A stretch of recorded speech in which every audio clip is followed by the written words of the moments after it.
Hello friends, welcome to my channel toppers sphere.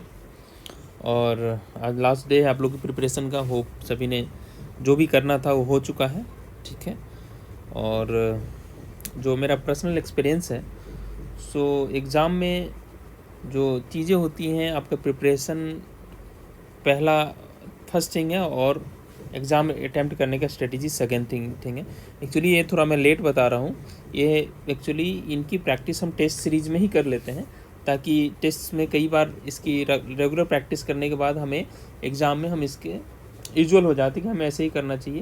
लेकिन चलिए, at least अभी बता रहा हूँ आपको। मैंने अपने लाइफ में तो ये स्ट्रेटजी फॉलो किया है, आप भी फॉलो कीजिए। और मैं बता दूँ कि मैंने इस स्ट्रेटजी को फॉलो करके मेरे से बहुत अच्छे से प्रिपरेशन वाले बच्चे जो हमारे साथ रहते थे, मुझे पता था क्लियर कि एक बंदे का प्रिपरेशन मेरे से बहुत अच्छा है, लेकिन मैंने उनको बीट किया है रैंक कई बार।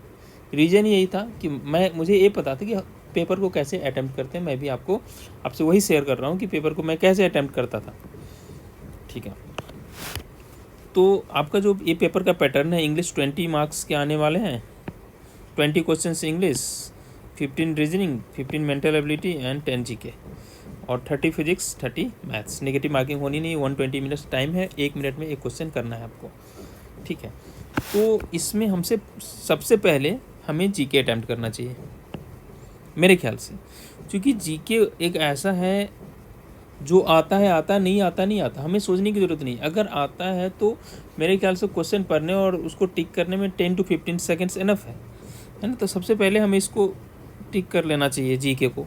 इसके करने के बाद हमारे पास टाइम भी बच जाता है और जीके मेरा ख़त्म हो जाता है, समझ रहे, एक सेक्शन ख़त्म हो। उसके बाद आ जाइए इंग्लिश में। इंग्लिश भी वही है, आता है आता, नहीं आता नहीं आता है। बहुत ज़्यादा सोचने का ज़रूरत है नहीं, कोई कैलकुलेशन तो करते नहीं है।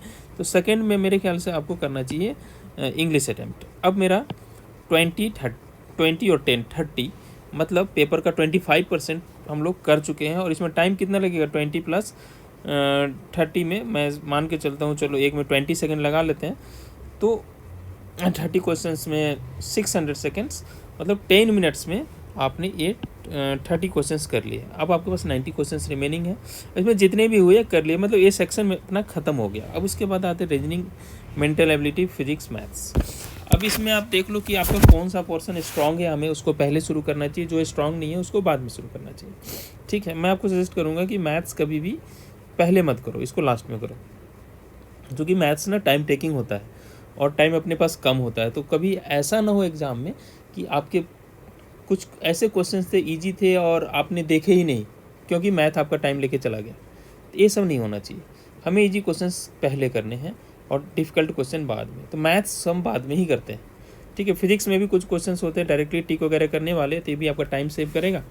हाँ, और रीजनिंग, मेंटल एबिलिटी, इन सबको देख लो प्रायोरिटी बेसिस पे कि आपका कौन सा स्ट्रॉन्ग है। मेरे ख्याल से इसके बाद फिजिक्स को जाना चाहिए, क्योंकि फिजिक्स में हर क्वेश्चन में कैलकुलेशन नहीं होते। कुछ क्वेश्चन ऐसे होते हैं जिसको आप डायरेक्टली टिक कर सकते हैं, ठीक है। उसके बाद अब जैसे फिजिक्स है, रीजनिंग है, मेंटल एबिलिटी, मैथ्स, इनके क्वेश्चंस को आपको अटैम्प्ट करने का जो मैं स्ट्रेटजी बता रहा हूँ, आप इसको क्वेश्चंस को ना ABC, आपका जो ABC स्ट्रेटजी होनी चाहिए। ABC स्ट्रेटजी है क्या? ABC स्ट्रेटजी का मतलब होता है सबसे पहले ए कैटेगरी का क्वेश्चन। अब मैं बता रहा हूँ किन के लिए, इनके लिए reasoning, mental ability, physics, maths के लिए। सबसे पहले ए कैटेगरी का क्वेश्चन जिसको हम देखते ही टिक कर सकते हैं, यस, डन डन डन। कुछ क्वेश्चन तो ऐसे रहते हैं देखते ही उसको टिक कर दिया, तो वैसे क्वेश्चन हमें पहले फटाफट देखते ही करने चाहिए। इसमें आपके पास 60 सेकेंड्स एक क्वेश्चन के लिए अलॉटेड है, आपको 60 सेकेंड्स लगेंगे नहीं। ये आते हैं तो मतलब क्वेश्चन पढ़ने से और टिक करने में आपको 15 to 20 सेकेंड्स बहुत हो जाता है इसको क्वेश्चन को करने में।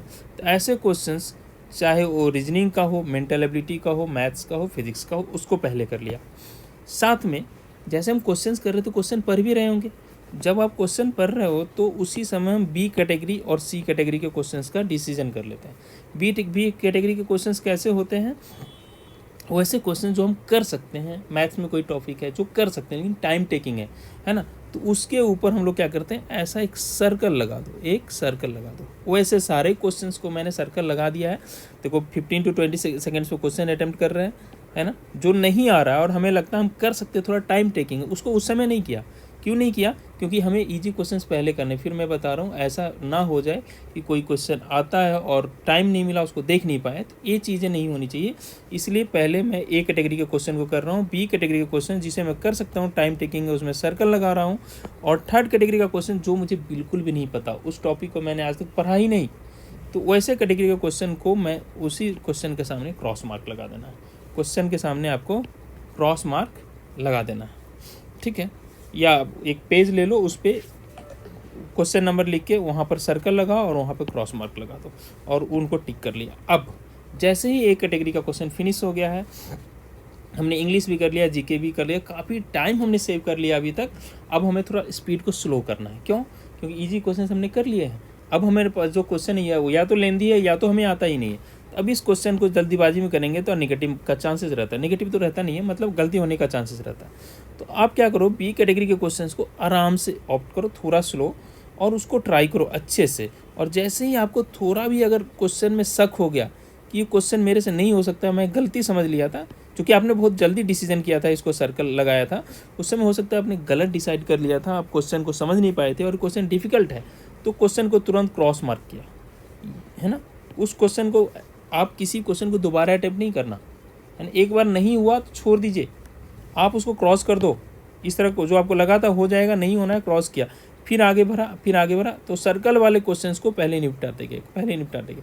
अब हमारा कुछ देर बाद क्या होगा, हमने ए कैटेगरी के क्वेश्चन सॉल्व कर लिए, बी कैटेगरी के क्वेश्चन भी सॉल्व कर लिए जो हमारे सर्कल थे, और कुछ में हमने बाकी अब जो हमारे पास टाइम भी बच गया सपोज, और सिर्फ क्रॉस वाले क्वेश्चंस बचे हुए हैं। उन क्रॉस वाले क्वेश्चंस में अब क्या करना है, अपने को नेगेटिव मार्किंग तो है नहीं, टिक कर लेना है। तो आप ABCD का रेशियो देख लेना कि किस रेशियो में ऑप्शंस हैं, है ना। 25% ए होना चाहिए, 25% बी होना चाहिए, 25% सी होना चाहिए, है ना। ये सब अंदाजा से आप ऑप्शन को टिक कर देना, बाकी के सारे ऑप्शंस इक्वल कैटेगरी में आ जाए। होप ये आपको काम करना चाहिए, आपका टाइम सेव करेगा। चलिए ठीक है, ऑल द बेस्ट, ओके।